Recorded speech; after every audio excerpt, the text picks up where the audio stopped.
Hey, welcome, bienvenue, benvenuti et bienvenue dans cette toute nouvelle rubrique que j'ai sobrement intitulée Avis à 100.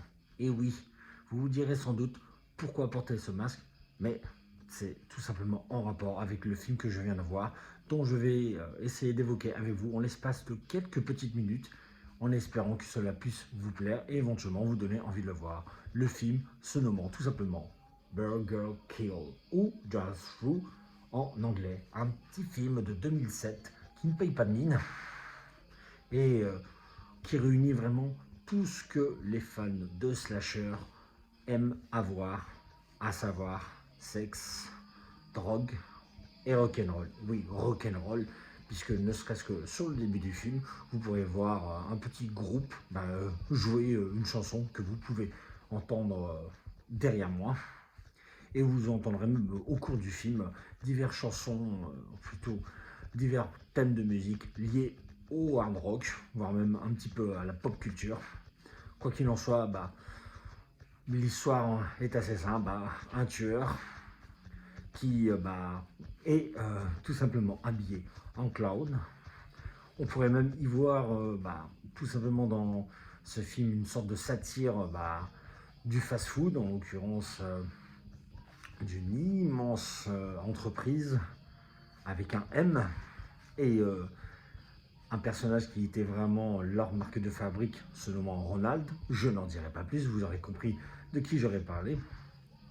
Et qui, du coup, se sert de ce costume tuer les divers personnages dans ce film. En termes de personnages, voilà, on est vraiment dans tout ce qui est le plus caricatural, que ce soit au niveau des filles, on est vraiment avec des filles assez faciles, assez bébêtes.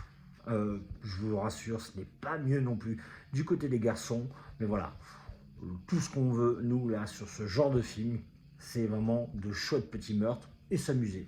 Et au final, c'est vraiment ce que le film nous donne, puisque on retrouve pas mal de meurtres, et des meurtres plutôt bien foutus même. Mon préféré étant celui-là, avec le micro-ondes.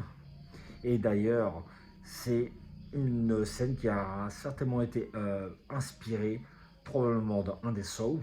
Et c'est pas pour rien d'ailleurs que Lionsgate produit également ce film, ce slasher, et également d'autres meurtres vraiment qui sont assez sapins à travers ce film, vraiment sympa, qui j'espère vous plairont. Vraiment, il y a pas mal de petits bons meurtres. Bon, il n'y a pas de petits moments aussi, on y retrouve aussi des petites choses en CGI, notamment liées au tueur, mais dans l'ensemble, honnêtement, ça passe. C'est vraiment amusant, un peu con, mais assez amusant. J'insiste vraiment sur ce thème. Et ce qui est vraiment aussi sympa, c'est les divers clins d'œil aux autres slashers, voire même à d'autres films populaires, que ce soit par des noms de personnages. Par exemple, on a un personnage qui a le nom de famille de Carpenter, comme John Carpenter. On a aussi un nom d'un personnage qui s'appelle Tina, qui est un plus ou moins lié entre guillemets à Nightmare on Elm Street. On a également d'autres éléments qui lient aussi un petit peu Nightmare on Elm Street. On a aussi des petits clins d'œil à Elvira. On a également un petit clin d'œil à la fiancée de Frankenstein. On a également un autre clin d'œil aussi à Phantom of the Mall, qui est un slasher de la fin des années 80, de 1989. On a également, voilà, que je disais, des petites références à Nightmare on Elm Street, et encore de tout un tas de choses vraiment qui font assez plaisir et dont on se dit finalement que ceux qui sont derrière ce film sont forcément des passionnés, voilà, des slashers des années 80, et c'est pour ça vraiment que ce film nous donne ce qu'on veut vraiment. On se divertit à travers ce film. Ce n'est pas le meilleur, mais sincèrement, moi personnellement, je vous le conseille. Donc si ça vous plaît, vous me le direz éventuellement dans les commentaires si vous l'avez vu. Sinon, vous savez ce qu'il vous reste à faire. Alors, à très bientôt et ciao ciao.